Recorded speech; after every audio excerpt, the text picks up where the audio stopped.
So a 19-run win then in Ranchi sets up a fascinating finale. It's 2-2, New Zealand win, keep things alive, and it makes for a very interesting ESPNcricinfo match day, a very special ESPNcricinfo match day with one of our Hyundai CricJockeys, Korak Roy. Welcome to the show. Thank you so much, sir. Ajit Agarkar, always a pleasure. And what we're going to talk about is New Zealand's bowling that's won them the 4th ODI at Ranchi. Also going to talk about what's wrong with India's batting when Virat Kohli isn't getting the runs. Rohit Sharma, what's he done in this series? And maybe just try and dissect why the batting order is what it is. All right, let's start with what I've built up with. Bowlers, New Zealand have defended small targets in the 2 games that they've won, Ajit. Take me through what their bowlers have done right, even though the batsmen haven't got the runs. I mean, for starters, 2 of the main bowlers, Saudi and Bolt, coming back in this one-day series, have stepped up. You know, even that game which they won, they got 5 wickets between them, and their spin. You know, Santner's probably been one of their standout players throughout the series, whether it's the Test or the one-day. Just New Zealand generally perform as a unit, but their bowlers have done the job throughout this one-day series. They've sussed the conditions well. Okay, tonight was tough pitch where they had to, they had a bit more help than maybe some of the other pitches in the one. Right bowlers for this. Yeah, 3 spinners. You know, for starters, they won the toss. That's the first toss he's won for what, couple of months now. So, and they made the right decision. You know, a lot of the times with the dew around you, it might play on your mind to maybe bowl first when you pick 3 spinners, but they didn't. You know, maybe didn't get enough runs as they would have liked, but 260 to chase once runs on the board. Their bowlers are obviously in better form than their batsmen, and it proved right tonight. Yeah, well, just talking about India's batting, 260 is not the kind of score that you think India with their batting couldn't chase down. Let's keep Virat Kohli aside and let's not have him as part of our chat right now. Rohit Sharma, another match winner for India, scores of 14, 15, 13 and 11. Is there a problem? Problem because no one apart from Virat, I mean, Virat's been phenomenal throughout his one-day career, not just now.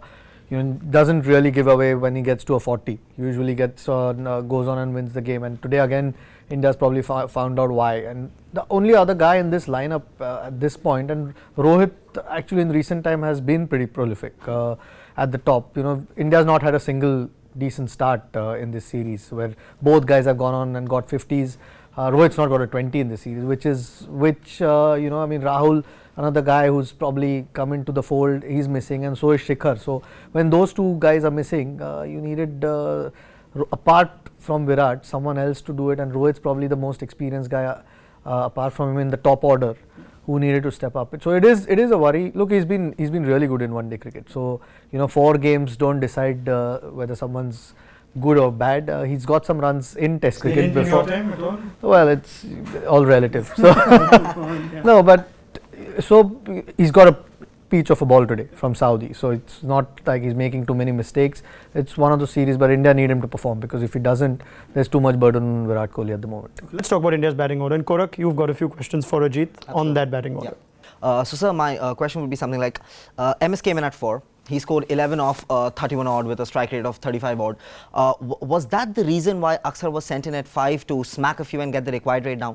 And if that was the requirement, why not proper batsmen who are supposed to come in like Manish Pandey, like Kedar Jadhav? What do you think was the reason, sir?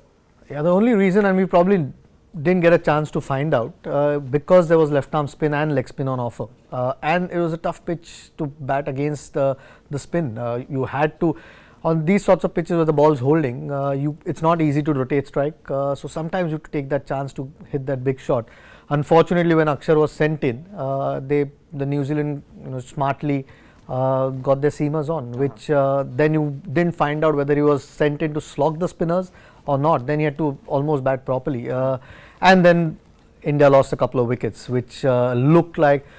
I agree with you. In my opinion, you probably back your main batter to go in there and try and do the job, but that is one of those strategies where if it comes off, it looks really good. It wasn't the worst call to make, but when you have 2 batters sitting in the hut, you probably show a bit more faith in them. There was a 50 by Rahane, there was a couple of gritty knocks by Akshar, but India couldn't chase once again. So when not Kohli, who? Good luck. India won.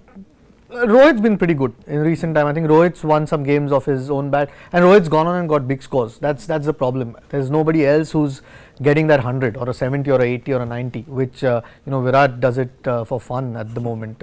But there is, I mean, we spoke about it after the last game, there is over dependence on Virat, especially while chasing, and someone needs to put their hand up. Unfortunately, at the moment with Rohit's form, none of the other batters look like they can win the game on their own, and it is a little bit of a worry because Virat Kohli is not going to get 100 every game. India needs contributions or bigger contributions from some of the other batters, and at the moment, apart from Rohit, I can't see who can get them those scores, and unfortunately Rohit's not in form. All right, thank you very much, Ajit Agarkar, for your thoughts. Korak, thank you for being part of this show as well. Let's see how things go in that final game then in Visakhapatnam on Saturday. It sets things up though, so depending on how that result goes, there should be plenty to talk about. All the talk here on ESPN Cricinfo Match Day.